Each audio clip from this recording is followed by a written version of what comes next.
Greetings and welcome to our daily walk through the scriptures for February the 27th. Today's readings found us wrapping up Leviticus chapter 20, reading Leviticus chapter 21, and reading part of Leviticus 22, and then reading Mark chapter 9 verses 1 through 29, Psalm 43 1 through 5, and Proverbs chapter 10 verse 18.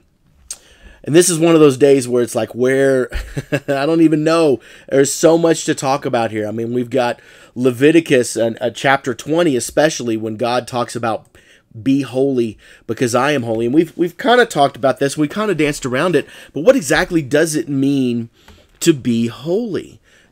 What does it exactly mean as a follower of Christ to be holy? Because like we've said, a lot of times I think we feel like the word holy means that we have to be perfect.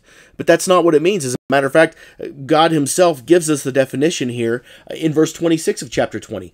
You are to be holy to me because I, the Lord, am holy, and I have set you apart from the nations to be my own. Now, obviously, this was written to the people of Israel, but that statement still very much applies to us. As we know, Peter talks about us being in a priesthood, a royal priesthood of believers. We are now set aside. Hebrews talks about us being in the order of Melchizedek. I mean, we are set aside now. We are, just like this, set apart from the nations as followers of Christ. But what does that mean? How are people going to know? I mean, we no longer have these practices. I mean, you continue to read in Leviticus and you see the rules for the priesthood and bad sacrifices and all these different things. How do then today we differentiate? Well, a lot of it is just by our actions, how we choose to behave and how we choose to treat other individuals. Now, that doesn't mean, this is where it gets a little complicated because ultimately we are supposed to act in love. We are supposed to treat other people in love. They will know we are Christians by our love for one another, how we treat one another. And man, I don't know about you, but I've seen Christians, we treat each other pretty rough sometimes. And so our set aside means essentially, how then do we behave like Christ? I mean, that's what the word Christian means. It means little Christ. It means to behave and be like Christ. And Christ gives us these examples. I mean, first of all, we see his holiness in Mark 9 with the transfiguration. I mean, how cool that would have been to be a part of that situation and see this. But this was establishing Jesus as who he is and that he is holy, that he is the holiness that is God. When the voice from the cloud says, "This is my son whom I love, listen to him," they're telling us, hey, you want to know how to be holy? Follow what he says.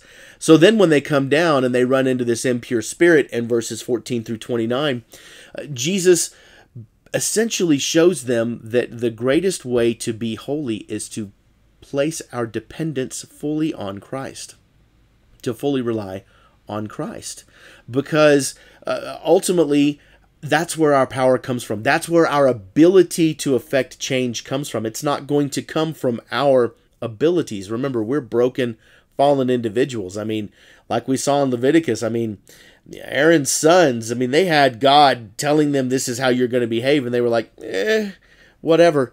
We kind of do the same thing. We don't necessarily look at God's commands and I think take them with the seriousness that we should.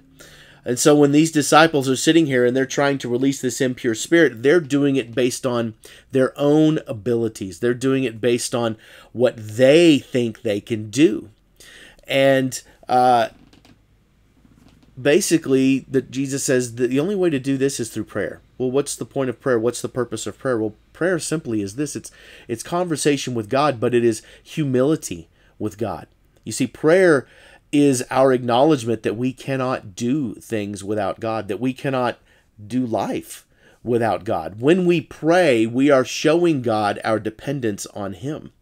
We're showing God that we need him. We're showing God that we recognize that we cannot do this thing on our own. And so that's really, in many ways, the first path towards holiness is once you have become a follower of Christ, establish a prayer life. Establish a life that is devoted to prayer to God. And I know my personality doesn't lend itself towards it. I have to discipline myself into it. There's that D word, discipline. I have to force myself and develop the habits that are necessary. But I know that a healthy prayer life makes me more dependent on God, makes me find that I can do things that I couldn't do otherwise. I find life change within myself. because I recognize my dependence upon God. And that starts simply with prayer. So there is a good way to start with holiness. You want to be separate from God, or excuse me, you want to be separate as God has placed us, not separate from God. That would be bad. But we want to be separate from the world. Start with talking to the one that will help connect you and take you where you need to go. That's through conversation and prayer with God. Okay, we'll talk more tomorrow.